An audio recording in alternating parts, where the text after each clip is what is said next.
그래서 만약에 우리 아이가 공부에 집중을 잘 못한다 라고 하면 집중해 라고 혼내시기 이전에 우리 아이의 안녕하세요. 빠른 교육이 아닌 바른 교육을 향하는 콩나물쌤입니다. 이번 영상에서는요, 공부할 때 산만한 아이 집중하게 하는 바로 이것이라는 주제로 말씀 나눠드리도록 하겠습니다. 공부를 할 때 집중력은 매우 중요합니다. 공부를 하려면 정신을 온전히 공부하는 곳에 쏟아야 되겠죠? 제가 쓴 책들, 초등 1학년 공부 하브루타로 시작하라에서도요, 공부 역량의 한 요소로 집중력을 소개하고 집중력 기르는 방법도 말씀드리고 있고요. 또 이 문해력 수업에서도 집중력이 얼마나 중요한지, 또 독서를 통해서 어떻게 집중력을 기르는지 계속 말씀드리고 있는데요. 왜냐하면 집중력은 공부의 시작이기 때문입니다. 집중하지 않고 다른 생각을 하면서 뭔가 공부를 잘한다는 거 사실 있을 수가 없거든요. 그래서 우리 아이가 공부를 못하면 가장 먼저 또 집중력 먼저 한번 살펴보실 필요가 있는데요. 아이들 보면 공부할 때 굉장히 산만하고 집중하지 못하는 아이들 많습니다. 문제 좀 풀어놔라 그러면은 또 자꾸 신경 다른 데 쓰고 여기 보고 저기 보고 창밖을 보고 또 무슨 이야기 하다 보면은 못 알아듣고 엉뚱한 소리 하고, 그래서 문해력이나 언어력이 부족해서 못 알아듣는 친구들도 있는데요. 집중하지 못해서 다른 생각하고 다른 행동하느라고 다 놓쳐버리고 엉뚱한 이야기하는 친구들이 있거든요. 그러면 이런 친구들, 이런 아이들, 이렇게 산만한 아이들 어떻게 도와주면 좋을지 이번 영상에서 한번 말씀 나눠드리도록 하겠습니다. 함께 보면 좋을 영상은 고정 댓글에서 확인하실 수 있고요. 좋아요와 구독하기, SNS 공유까지 더 좋은 영상을 만드는 데 큰 힘이 됩니다.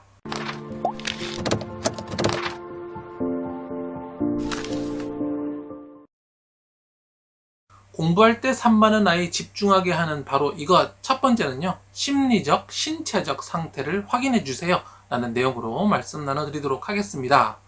아이들이 어떤 공부라든지 무언가에 집중하기 위해서는요, 기본적으로 몸 그리고 마음이 편안해야 됩니다.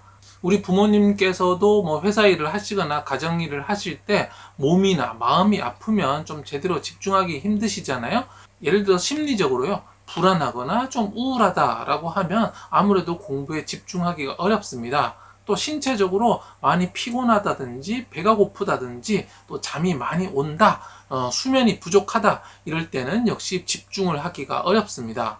집중력이라는 것은 우리 두뇌에 있는 에너지를 한 곳으로 모으는 거기 때문에요. 우리 두뇌니까 몸이잖아요. 그렇기 때문에 우리 몸 전체가 일단 좀 편안하고 건강해야 됩니다. 두 번째로는 또 정신적 에너지를 쏟아야 되기 때문에 마음이 딱 편안해서 다른 아무런 잡생각이 없을 때 요 공부하는 요 문제에 완전히 집중할 수 있거든요. 그렇기 때문에 불안, 우울, 피곤, 수면 부족, 배고픔 등으로 신체나 정신적으로 어떤 편안하지 않은 상황에서는 아이가 공부에 집중을 하기가 어렵습니다. 그래서 굉장히 중요한 것이 공부 정서죠. 제가 초등 1학년 공부 하루부터 시작하라에 공부 역량에서 첫 번째로 공부 정서부터 제일 이야기를 하고 있는데, 결국에는 공부에 대한 내 마음가짐이 좀 편안하고 좋아야 되거든요. 그런데 공부를 너무 많이 하는 아이들, 과도하게 하는 아이들, 예를 들어서 또 심리적으로 뭔가 불편한 아이들은요, 공부 정서를 넘어서 생활 정서 자체가 편안하지 않습니다. 생활 정서라는 건 우리가 평소 생활에서 늘 느끼는 감정이라고 볼 수 있는데요. 주변에 보면 항상 웃고 해맑고 즐거운 사람이 있고 또 어두운 사람도 있고 다양하잖아요. 그런 것들이 일종의 생활 정서입니다. 특별한 일이 없더라도 늘 가지게 되는 어떤 정서라는 것이 있는데요. 이런 것들이 기본적으로 편안해야 됩니다. 그래서 만약에 우리 아이가 공부에 집중을 잘 못한다 라고 하면 집중해 라고 혼내시기 이전에 우리 아이의 마음은 좀 어떨까? 우리 아이는 마음이 좀 편안할까? 예를 들어서 부모님이 부부 갈등이 좀 심하면 아이의 마음이 아무래도 불편하겠죠? 그런 경우는 좀 집중하기가 어려울 수도 있으니까 우리 아이가 잘 집중을 못한다 그러면 좀 심리적으로 불편한 게 있는가? 신체적으로 좀 부족하거나 불편한 면이 있는지 꼭 살펴보셔야 하겠습니다. 공부할 때 산만한 아이 집중하게 하는 바로 이거 두 번째는요, 바로 환경을 정리해 주세요 라는 내용 말씀 나눠드리도록 하겠습니다. 일단 심리적이고 신체적인 것을 가장 먼저 보셔야 됩니다. 아이의 내면적 요소죠. 이 요소가 갖춰진 다음에는 아이의 바깥, 주변을 보셔야 되는데요. 주변을 정리정돈하는 것이 굉장히 중요합니다. 제가 여러 영상에서 공부 습관 잡으려면 생활 습관 잡으시고, 생활 습관 잡으시려면 정리정돈부터 하시라는 말씀 드리면서 정리정돈에 굉장히 많은 말씀을 드리고 있는데요. 제가 초등교사로 20여 년간 아이들을 가르치면서 결국 공부하는 능력과 정리 습관이 굉장히 밀접하게 많이 관련된 것을 많이 볼 수 있었기 때문입니다. 주변을 정리정돈을 잘 한다는 것은 결국 사물이나 내 외부 세계를 정리할 줄 아는 거거든요. 그래서 정리정돈 잘하면 아무래도 공부도 더 잘하게 되어 있습니다. 특히 공부를 할 때 책상 위나 책상 앞에 아이가 앉았을 때 바라보게 되는 벽면 있죠? 이 부분이 굉장히 중요한데요. 인간의 오감, 시각, 청각, 촉각, 후각, 미각 이 5가지 감각 중에서 이 시각이 약 70%를 차지한다고 합니다. 시각이 약 70%를 차지하기 때문에요. 주변이 정신없게 너저러져 있으면은 아이의 정신력 자체가 다른 곳으로 갑니다. 그렇기 때문에 책상 위와 벽면을 최대한 깔끔하게 정리해 주는 것이 좋습니다. 저는 교실에서 수업을 할 때요, 매 시간 수업을 시작할 때 책상 위 정리하는 것에 1분을 드리고 수업을 시작하는데요. 그 1분을 드렸을 때와 드리지 않았을 때가 굉장히 큰 차이를 보입니다. 물론 집중력이 좋고 잘하는 아이들은 그 차이가 크게 두드러지지 않는데, 좀 중간 이하의 아이들은 이 책상을 정리한 것과 안 한 것에서 굉장히 큰 차이를 보이거든요. 예를 들어서 책상 정리를 안 하고 수업을 제가 급해서 시작을 했다라고 하면 책상 위에 이것저것 물병이고 스카치 테이프고 만지던 장난감이 다 올라와 있습니다. 그러면 수업 시간 내내 이 아이들은요, 그 장난감이나 테이프를 뜯었다가 붙였다가 만졌다가 뒤집었다가 지루하니까 하루 종일 그걸 하는 겁니다. 그러니까 수업을 좀 듣다가도 그게 보이면 또 신경을 딴 데 쏟고, 또 조금 듣다가 또 보이면 신경을 딴 데 쓰는 거죠. 그래서 우선적으로 시각적인 자극을 차단하는 것이 좋은데요. 우리 가정에서도 책상 위와 벽면에 쓸데없는 것들을 많이 놓으시면 안 됩니다. 특히 장난감들 위에 올려 놓는다거나 또 형형색색의 예쁜 것들 이렇게 붙여 놓는 것들은 아이의 시각을 순간적으로 뺏어가거든요. 그래서 아이가 책과 교과서, 문제집에 좀 쏟아야 될 신경이 이로이로 가버리는 거죠. 그렇기 때문에 신경을 분산시켜 줄 수 있는 물건들을 다 치워 주시고요. 책상 위와 벽면부터 시작을 해서 아이 방 전체, 그리고 우리 집 전체가 조금 더 깔끔하게 정돈되어 있을 필요가 있습니다. 왜냐하면 물건이 너저분하게 되어 있으면 사람의 생각이 정돈되지 못하고 집중하기가 힘들거든요. 공부할 때 산만한 아이 집중하게 하는 바로 이것, 오늘 3번째는요, 주의를 기울일 필요성을 느끼게 하기라는 주제로 말씀 나눠드리도록 하겠습니다. 아이와 엄마표 공부를 하거나 하다 보면 아이가 자꾸 다른 이야기를 하거든요. 수업 중에도 그렇지만 자꾸 이야기가 점점 바깥으로 새는 아이들이 있습니다. 이럴 때는 절대 부모님께서 그 이야기에 끌려가시면 안 됩니다.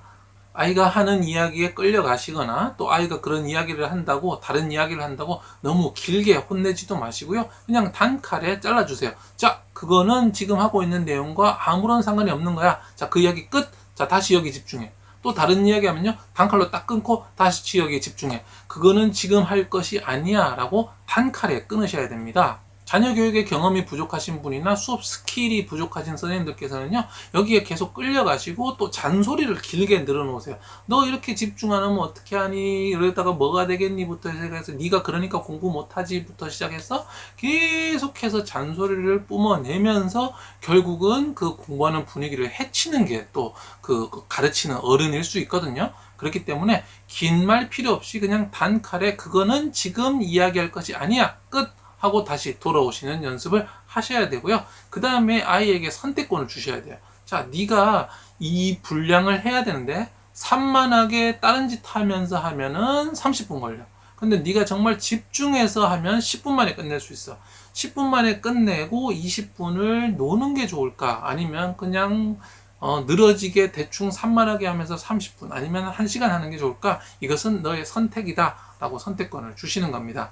이렇게 했을 때 아이는 집중해서 빨리 끝내는 것이 자기 자신에게 도움이 된다는 사실을 알게 되고요. 그 다음에 조금 더 집중하게 됩니다. 이런 방법을 쓰실 때 부모님께서 주의하셔야 되는 점은, 아이가 좀 잘 끝냈다고 해서 또 양을 추가하고 빠른 시간 내에 그렇게 하시면 안 된다는 겁니다. 그렇게 자꾸 추가를 하시다 보면 아이가 에이 내가 집중해서 빨리 하느니 그냥 산만하게 오래 시간이나 끌고 있자, 엄마는 어차피 양을 계속 늘릴 거니까, 그렇게 생각을 하게 되겠죠. 그렇기 때문에 정해진 양을 딱 해서 끝내면 쿨하게, 우리 시쳇말로 아싸라게라고 하잖아요. 아싸라게 그냥 쉬게 놀게 해주십시오. 그럴 때 아이가 내가 이것만 집중해서 끝내면 나는 놀 수 있다, 그런 마음가짐을 가지게 해줘야 하는 겁니다. 네, 이번 영상에서는요, 공부할 때 산만한 아이 집중하게 하는 바로 이거 세 가지로 말씀드렸습니다. 첫 번째, 심리적, 신체적 상태를 확인하시라라는 말씀드렸죠. 불안하거나 우울하거나 잠이 좀 적거나 배고프다라고 하면 온전히 집중할 수가 없습니다. 아이가 집중을 못한다고요? 혼내시기 이전에 뭐 신체적으로, 심리적으로 뭔가 부족한 면은 없나? 라는 점 꼭 살펴봐 주시기 바라고요.